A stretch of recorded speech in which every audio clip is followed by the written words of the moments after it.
Hello friends, எல்லாருக்கும் happy Deepavali. இந்த வீடியோவில் தீபாவளிக்காகவே ஸ்பெஷலாக ஒரு சிக்கன் பிரியாணி எப்படி பண்ணுறதுன்னு பார்க்க போகிறோம். இந்த சிக்கன் பிரியாணிக்கு அரிசியோட அளவு, அதுக்கு எவ்வளோ தண்ணி வைக்கணும், அப்புறம் வெங்காயம் தக்காளியிலேருந்து உப்பு வரைக்கும் எல்லாத்துக்குமே கரெக்டான அளவு ஷேர் பண்ண போகிறேன். ஸோ வீடியோ ஃபுல்லாக பார்த்து நீங்களும் உங்கள் வீட்டில் ட்ரை பண்ணி இந்த தீபாவளிக்கு உங்கள் ஃபேமிலியோடு என்ஜாய் பண்ணுங்கள். இப்போ வாங்க எப்படி பண்ணலான்னு பார்க்கலாம். Welcome to million recipes. இப்போது பிரியாணி பண்ணுறதுக்கு ஃபஸ்ட்டு ஒரு பிரியாணி பாத்திரம் வச்சு அதில் 100 ml அளவுக்கு எண்ணெய் சேர்த்துக்கலாம். நான் சன்ஃப்ளவர் ஆயில் தான் யூஸ் பண்ணியிருக்கேன். எண்ணெய் சூடானதுக்கப்புறமா இதில் ஒரு 5 இன்ச் அளவுக்கு பட்டை, 20-25 லவங்கம், ஒரு 10 ஏலக்காய். இப்போது இது எல்லாத்தையும் ஒன்றாவே உள்ளே சேர்த்துக்கலாம். சேர்த்துட்டு இது நல்லா பொரிஞ்சு வரணும், அது வரைக்கும் வெயிட் பண்ணலாம்.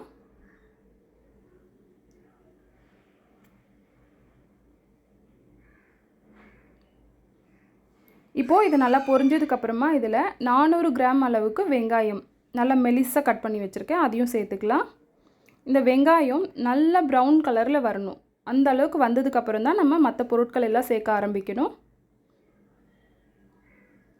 ஒரு 1/4 மணி நேரம் கிட்ட நீங்கள் வதக்கணும்.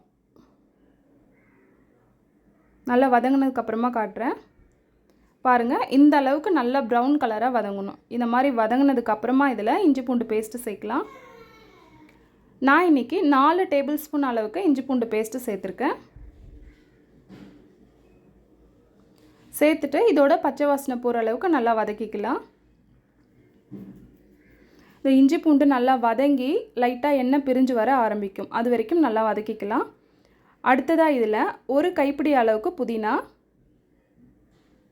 ஒரு கைப்பிடி அளவுக்கு கொத்தமல்லி, இது ரெண்டுத்தையும் சேர்த்து இதையும் நல்லா வதக்கலாம். இந்த புதினாவோட வாசனை நல்லா வரணும், அது வரைக்கும் நல்லா வதக்கிக்கலாம் இந்த அளவுக்கு. இப்போது அடுத்ததாக இதில் 200 கிராம் அளவுக்கு தக்காளி நல்லா கட் பண்ணி வச்சுருக்கேன், அதையும் சேர்த்து நல்லா வதக்கிக்கலாம். 400 கிராம் வெங்காயம், 200 கிராம் தக்காளி. இப்போ இந்த தக்காளி சீக்கிரமாக வதங்கிறதுக்காக ஒரு டேபிள் ஸ்பூன் அளவுக்கு உப்பு சேர்த்து தக்காளி நல்லா மசிய வதக்கி விட்டுடலாம். ஒரு மூடி போட்டு ஒரு 5 நிமிஷத்துக்கு நல்லா வேக வச்சா நல்லா மசிஞ்சு வந்துடும் நமக்கு. இப்போது தக்காளி நல்லா மசிஞ்சு வெந்து வந்துருச்சு. இப்போ அடுத்ததாக இதில் ஒரு 2 பச்சை மிளகா நான் சேர்த்துக்கிறேன். இந்த பச்சை மிளகா நல்லா காரமாக இருக்கிறது, அதனால் நான் 2 சேர்த்துருக்கேன். மீடியமான காரம் இருக்கிறதுனா ஒரு 4லேருந்து 5 வரைக்கும் நீங்கள் சேர்த்துக்கலாம். இதையும் நல்லா வதக்கிட்டு அடுத்ததாக இதில் 2 டீஸ்பூன் அளவுக்கு தனி மிளகாத்தூள், 2 டீஸ்பூன் அளவுக்கு பிரியாணி மசாலா, இதையும் சேர்த்து நல்லா வதக்கிடலாம். இதெல்லாம் பண்ணும்போது லோ ஃப்ளேம்லேயே வச்சு பண்ணுங்கள், அப்போ தான் நமக்கு அடி பிடிக்காமல் நல்லா வரும். வதக்கிட்டு அடுத்ததாக இதில் 100 ml அளவுக்கு தயிர் சேர்த்து இதையும் நல்லா வதக்கிக்கலாம். இப்போ இது எல்லாம் வதங்கி இதுலேருந்து நமக்கு எண்ணெய் பிரிஞ்சு வரணும், அது வரைக்கும் நல்லா பொறுமையாக வதக்கணும். இப்போ அடுத்ததாக இதில் நான் 1/2 கிலோ அளவுக்கு சிக்கன் எடுத்து நல்லா வாஷ் பண்ணி வச்சுருக்கேன். நீங்கள் சிக்கன் வாங்கும்போது நல்லா எலும்பு, அந்த மேலே இருக்க தோல் இதெல்லாம் இருக்க மாதிரி சேர்த்து வாங்குங்க, அப்போ தான் பிரியாணி செஞ்சு வரும்போது நல்லா டேஸ்ட்டாக வரும் நமக்கு. இப்போ இந்த சிக்கனும் சேர்த்து நல்லா வதக்கிட்டு மீடியம் ஃப்ளேமில் ஒரு 10 நிமிஷம் அப்படியே வேக வச்சுருங்க. இந்த சிக்கன்லேருந்து தண்ணியெல்லாம் வெளியே வர ஆரம்பிக்கும் இந்த மாதிரி. அது வரைக்கும் 10 நிமிஷம் வேக வைங்க. 10 நிமிஷம் வேக வச்சாலும் அடிக்கடி அடியில் கலரி வேக வைக்கணும். இப்போது சிக்கன் நல்லா வதங்கியாச்சு. இப்போ அடுத்ததாக நான் இந்த கிளாஸில் தான் அரிசி அளந்து எடுத்திருக்கேன். இந்த கிளாஸில் 4 கிளாஸ் அரிசி எடுத்திருக்கேன். அதுக்காக இன்றைக்கி 7 கிளாஸ் அளவுக்கு தண்ணி சேர்க்கணும்.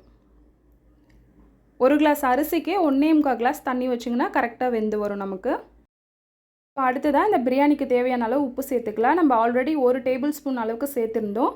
இப்போ அடுத்ததாக 2.5 டேபிள் ஸ்பூன் அளவுக்கு சேர்த்துக்கிறோம். மொத்தமாக 3.5 டேபிள் ஸ்பூன் அளவுக்கு உப்பு சேர்த்திங்கன்னா உங்களுக்கு கரெக்டாக இருக்கும்.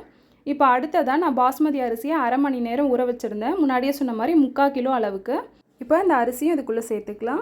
இப்போ அடுத்ததாக 1/2 பழம் மட்டும் லெமன் ஜூஸ் சேர்த்துக்கலாம். சேர்த்துட்டு இதை லைட்டாக ஒரு வாட்டி கலரிட்டு மூடி போட்டு மீடியம் ஃப்ளேம்லேயே ஒரு 5லேருந்து 8 நிமிஷம் வரைக்கும் வேக வைங்க. நமக்கு அந்த அரிசியும் தண்ணியும் ஈக்குவலாக வந்துடணும். இந்த அளவுக்கு தண்ணி மேலே எதுவும் நிற்காமல் அரிசியும் தண்ணியும் ஈக்குவலாக இருக்கணும். இந்த பதம் வந்ததுக்கப்புறமா மூடி போட்டு அடியில் ஒரு பழைய தோசைக்கல் வச்சு இந்த பாத்திரத்தை எடுத்து அது மேலே வச்சு மேலே இந்த மாதிரி ஒரு வெயிட் வச்சுருங்க. இது ஒரு 20 நிமிஷத்துக்கு அப்படியே சிம்மில் வச்சு வேக வைங்க. வெந்ததுக்கப்புறமா ஓப்பன் பண்ணாமல் ஒரு அரை மணி நேரம் அப்படியே விட்டுட்டு அதுக்கப்புறமா ஓப்பன் பண்ணுங்கள். ஓப்பன் பண்ண உடனே கலராதீங்க. ஒரு 10 நிமிஷம் ஆற விட்டுட்டு அப்புறமா கலருங்க. அவ்வளோதான் ஃப்ரெண்ட்ஸ், நம்மளோட ஈஸியான டேஸ்டியான சிக்கன் பிரியாணி ரெடி ஆகிடுச்சு. நீங்களும் இதே அளவோடு உங்கள் வீட்டில் செஞ்சு பார்த்துட்டு இந்த தீபாவளிக்கு உங்கள் ஃபேமிலியோடு என்ஜாய் பண்ணுங்கள். இந்த வீடியோ உங்களுக்கு பிடிச்சிருந்ததுன்னா லைக் பண்ணிவிட்டு உங்கள் ஃப்ரெண்ட்ஸ் கூடயும் ஷேர் பண்ணிக்கோங்க. இதே மாதிரி இன்ட்ரெஸ்டிங்கான வீடியோஸ்லாம் பார்க்க மில்லியன் ரெசிபீஸ்க்கு மறக்காமல் சப்ஸ்கிரைப் பண்ணி வச்சுக்கோங்க. தேங்க்யூ ஃபார் வாட்சிங்.